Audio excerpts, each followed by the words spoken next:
갤럭시 북 프로 리뷰를 먼저 할까도 했는데 이걸 더 빨리 영상으로 알려드리고 싶어서 먼저 만들게 되었습니다.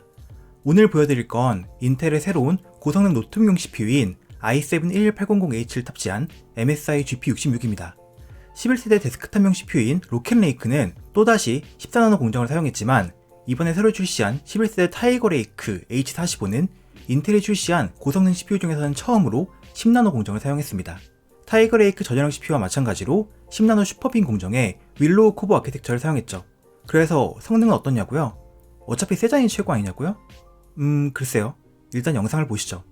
자, 그러면 제가 구매한 첫 타이거레이크 게이밍 노트북 GP66의 스펙을 알아보죠. MSI의 중급 게이밍 노트북으로 성능 하나는 이미 소문이 난 시리즈입니다. 사실 코인 채굴에 좋다고 소문이 나서 이미 초기 물량은 다 품절이 난 것 같은데 여튼 CPU는 i7-11800H 타이거레이크 옥타코어를 사용하고 있고 최대 TDP 135W의 높은 전력을 사용 가능한 RTX 3070 랩탑 GPU, 16GB의 램, 512GB SSD, 15.6인치 풀 HD 144Hz 디스플레이, 65W의 배터리, 킬러 AX1675X 와이파이 6E 랜카드, 실측 무게는 2.32kg이었습니다. MSI 노트북 내부는 솔직히 꼭 업그레이드를 해야 하는 게 아니면 별로 열고 싶지 않습니다. 팩토리실을 뗀다고 해서 AS가 꼭 거부되는 건 아니지만 내부 건드려서 고장난 거 아니냐고 의심을 받은 적이 있거든요. 이건 인텔 10세대 모델 사진이긴 한데요. 내부 구조는 이렇게 생겼다고 합니다. GPU 쪽에 히트파이프를 둘둘 휘감고 있는 게 GPU 성능이 잘 나올 것처럼 생겼죠. 실제로 그렇고요. 그럼 이제 벤치마크로 넘어가기 전에 제가 테스트한 조건을 좀 설명드리겠습니다. 이 노트북은 언더볼팅이 가능합니다. 바이오스에서 설정 가능한데 자세한 하는 방법은 필요한 분이 있다면 다음에 따로 영상 올리거나 할게요. 여기서 CPU의 언더볼팅을 마이너스 0.05V를 줬습니다. 이 정도는 소위 말하는 뿔딱 제품이라도 언더볼팅이 별 문제없이 될 만한 수치라고 생각해서 선택했습니다. 다음은 MSI 센터에서 익스트림 퍼포먼스 모드를 선택하고 그래픽카드 오버클럭킹 옵션에서 코어 클럭 오프셋과 VRAM 클럭 오프셋을 둘 다 150MHz를 줬습니다. 200MHz를 전부 줄 경우에는 시스템이 불안정해질 수 있는데 150MHz 정도면 대부분 제품들에서 먹는 것 같더라고요. 그리고 논옵티머스 모델을 선택할 수 있는 제품이므로 논옵티머스로 테스트했습니다. 테스트한 실내 온도는 27도였고 책상 위에 놓고 테스트했으며 별도의 노트북 거치대나 쿨러는 사용하지 않았습니다. 그럼 먼저 CPU의 성능을 확인하기 위한 시네벤치 R23입니다.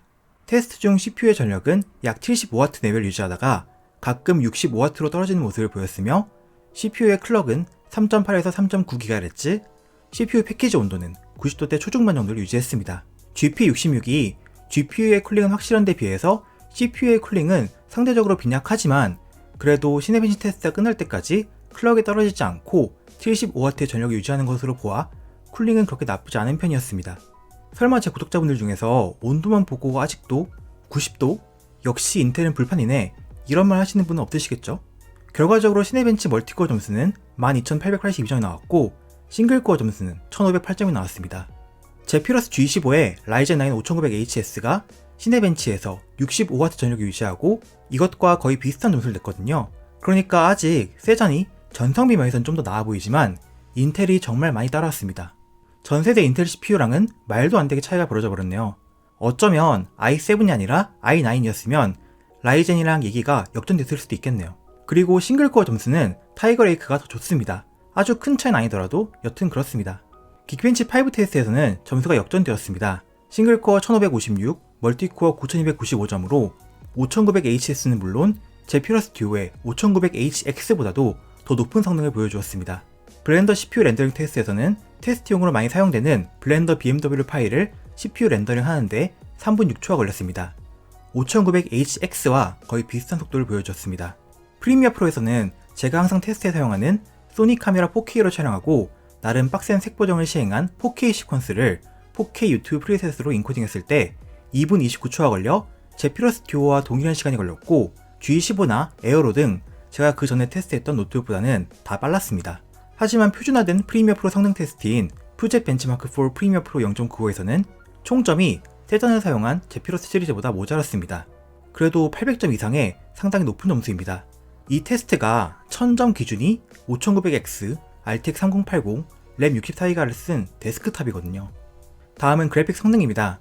매번 얘기하는 내용이지만 RTX 3000분대 그래픽은 맥스큐나 맥스피어 같은 구분은 사라졌고 노트북마다 제각각의 전력 설정과 성능을 가지고 있기 때문에 개별 노트북의 성능을 확인하는 것이 중요합니다. GP66의 RTX 3070은 기본 TGP 125W에 다이나믹 부스트 135W까지 올라가는 모델로 굉장히 높은 TGP를 사용하는 노트북입니다. 긱벤치 오픈CL 점수는 128,800점 정도로 제피러스 듀오의 기본 TGP 115W RTX 3080보다는 조금 못하지만 더 낮은 90W TGP를 사용하는 3080 에어로와 비교하면 오히려 하극상을 벌이는 점수입니다. 높은 TGP에 오버클럭 기능까지 더해져서 노트북용 RTX 3070 중 최고의 성능을 자랑하는 게 MSI GP 라인업이죠. 다음으로 3D 마크입니다. 다이렉트 11 게임 성능을 반영하는 파이어 스트라이크에서는 그래픽 28,826점, 피직스 25,163점으로 그래픽 점수는 제피러스 듀오의 RTX 3080과 비슷하고 피직스 점수도 거의 밀리지 않는 모습을 보여줍니다. 그리고 다이렉트 12 게임 성능을 반영하는 타임스파에서는 그래픽 11,193점, CPU 1,863점으로 여기서도 제피러스 듀오와 거의 비슷한 그래픽 점수, 그리고 오히려 더 높은 CPU 점수를 보여줍니다. 노트북용 3080이 워낙 스펙이 썩 좋지 않은 것도 있지만 GP66은 여기 있는 노트북들 중 유일하게 논옵티머스를 지원하기 때문에 이러한 점수 역전 현상이 나타난 것으로 생각됩니다.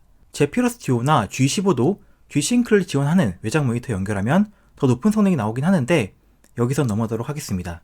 그럼 실제 게임 성능을 확인해 보겠습니다. 먼저 레드 데드 리뎀션 2입니다.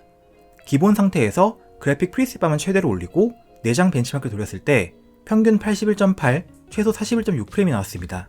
3080을 사용한 제피러스 듀오와 거의 비슷한 결과였습니다. 사이버펑크 2077입니다. 레이트레이싱 울트라 옵션 프리셋으로 밤시간 도로주행 시 평균 57, 1% 로우 44프레임으로 상당히 안정적으로 프레임을 뽑아주는 모습을 볼 수 있었습니다.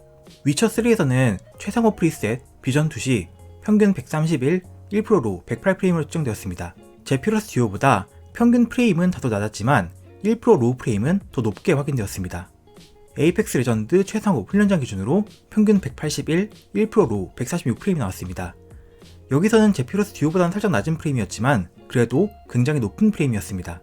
GTA5는 이전 다른 게이밍 노트북 테스트에 사용했던 최상업에 가까운 옵션으로 내장 벤치마크를 실행하였고 마지막 자동샷신에서 평균 101, 1% 로우 66프레임으로 다른 노트북들보다 명백하게 더 높은 프레임을 보여주었습니다. 종합적으로 GP66의 게이밍 성능은 매우 뛰어났습니다. RTX 3070을 사용하면서도 다른 RTX 3080 노트북들보다도 더 뛰어난 게이밍 성능을 보여줬죠. 물론 이 결과가 타이거레이크 CPU 덕분이다 라고 하긴 어렵겠습니다. GP66의 뛰어난 그래픽 성능 그리고 논옵티머스 설정 가능한 것이 더 큰 원인이라고 생각합니다만 인텔 주장대로 타이거레이크 CPU가 게임 성능에 유리한 부분도 없진 않겠죠. 이 부분은 앞으로 더 많은 제품을 써보고 데이터가 쌓이면 더 명확해질 부분이라고 생각합니다. 그럼 발열은 어떠냐? 인텔은 발열 문제가 아니냐? 라고 이제 많이들 궁금해하실 것 같아요. 온도가 높긴 한데 아주 특출나게 높은 건 아니다 정도라고 말할 수 있겠네요. GTA5 플레이 시 CPU의 전력은 45W 전후, GPU의 전력은 120W 근처에서 유지되며 CPU와 GPU 모두 80도대에서 유지됩니다. 노트북의 팬 소음은 생각보다 그렇게 큰 편 아닙니다. 쿨러 부스트 기능을 켜면 확 시끄러워지지만 익스트림 퍼포먼스 모드 기준으로 게임 중 팬 소음은 제피러스 듀오의 터보 모드 보단 조용한 편이었습니다. 여기 표시되는 데시벨은 핸드폰 앱으로 간이 측정한 거니까 믿지 마시고 팬 소음이 어떤 질감인지만 확인해주세요. 노트북의 표면 온도는 게이밍 노트북 중에서도 높은 편입니다.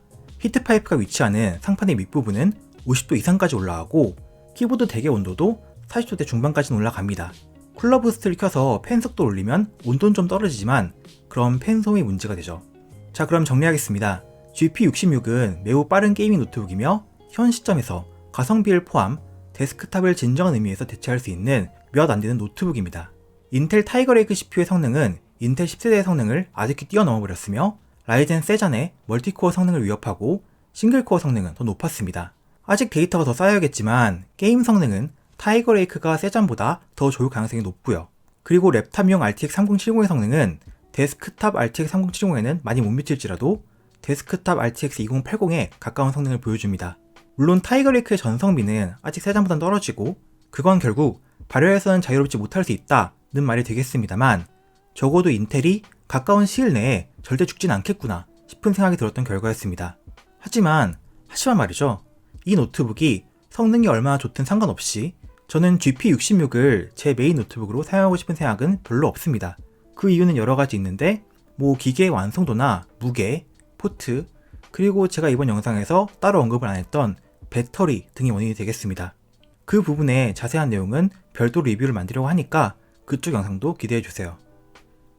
그럼 도움이 되시기 바라며 다음에 뵐게요.